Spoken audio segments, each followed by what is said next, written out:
So we got some more very exciting news about Star Wars Outlaws earlier this week, and I thought today I would go through all of the news for you guys to keep you up to date on all things Star Wars Outlaws. Now, if you are excited for the game and you want to hear more, then be sure to subscribe and turn on those notifications, and we'll be covering any and all news in the lead up to launch. But with that being said, let's get stuck right into the juicy details. So earlier this week, Julian Gerrity, who is the creative director at Massive Entertainment, sat down with Edge magazine for an interview and spoke about a few things to do with the game. The first thing that was mentioned in this interview was essentially about the size of each planet. Now, each planet is confirmed to be big enough that traversing it will be feeling like a journey, even using speeders. So that is not just on foot, that is even using a speeder or a high-speed vehicle. It's going to feel like a journey traversing across each of these planets. He used an example of Assassin's Creed Odyssey, and if you guys have played that game, each planet in Star Wars Outlaws might feel like about 2 to 3 zones in that game, which is pretty freaking massive. The zones were essentially different cities, if that makes sense. So the size of each city in the Assassin's Creed games, and especially the more recent ones, they are pretty damn big. And if we're going to be having 2 to 3 times the size of that on each planet in the game, that is definitely very impressive. Now, in terms of how many planets there are going to be, this wasn't mentioned in the interview, but we can see from the trailer that there's likely going to be at least 4 or 5 different planets. That isn't necessarily confirmed as of yet, because maybe some of those planets are just for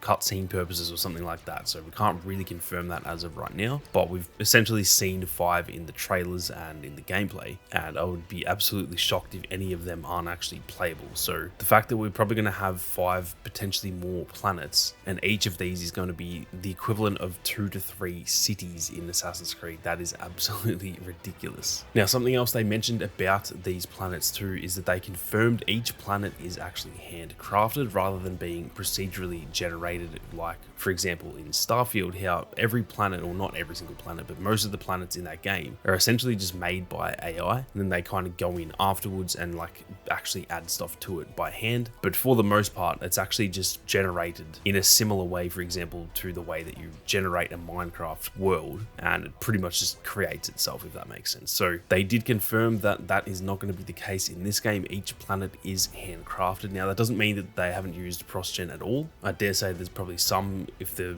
planets are going to be this scale, then there's probably some that's been used, but definitely the majority of the map design was by hand. Now, they switched gears to talk a little bit more about combat, and he confirmed the game will focus on full freedom of approach when it comes to the encounters. So that pretty much means, or at least I'm guessing that that means, that you can essentially choose whether you want to be stealthy, whether you want to be all out attacking, play it strategically, or just anything in between when it comes to fighting enemies. So there's not going to be necessarily missions where you have to be stealthy or where you have to go in guns blazing. It pretty much seems like throughout the entire game you're going to pretty much get to choose how you approach that encounter, and I think that is definitely a good thing. I think every now and then having like a stealth mission, for example, that you have to play stealthy, or a mission that you have to go in guns blazing, I think that's fine. But I think for the most part, when you actually get to choose how you approach those situations, that is definitely a very good mechanic. Having the sort of freedom to just choose how you want to enter those encounters, I think that is always a really good thing in video games, and so that is definitely very good information to hear.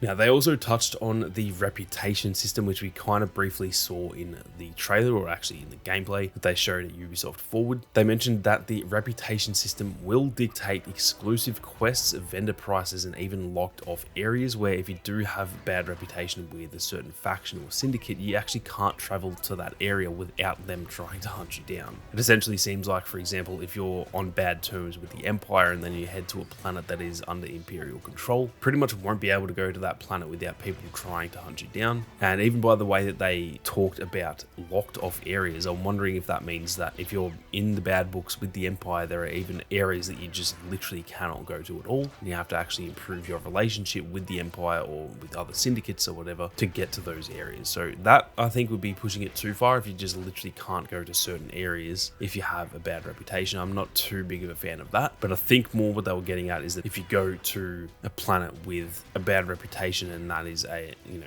an Imperial controlled planet, for example, and you're in the bad books with the Empire, it's not so much that it will be locked off, it's more that if you go there, you're probably going to get in a lot of fights because they're going to be hunting you down the whole time. Now, the last bit of information that they talked about in this is a little bit disappointing, I'm not going to lie, but they confirmed players will not have total free reign in terms of travel, so you can't freely fly around above the planet. There will be set landing and taking off areas, so that is definitely a bit of a shame in my opinion. It did look really promising in that bit of gameplay that it almost looked like ground-to-air combat, and you could pretty much just get in the ship and do whatever you wanted. Now that we know that, it does seem as though you're going to get into your ship. It's essentially going to send you into space, and then from there you can still choose where you want to go. You can enter hyperspace and choose wherever planet you want to go to, for example. But unfortunately, it doesn't look like you can just get into your ship and then instead of having to go into space, you can stay in the atmosphere, maybe fly to a different location on that planet or something like that. It does seem like it is a little bit more on rails, which is definitely a shame. It looked very, very promising. But that being said, it is also not the end of the world. It's not going to ruin the game if that is the case. I know for myself, when I saw that in the gameplay sort of reveal that they showed, I thought that was actually pretty damn impressive, and I actually kind of thought, wow, that's maybe the most wild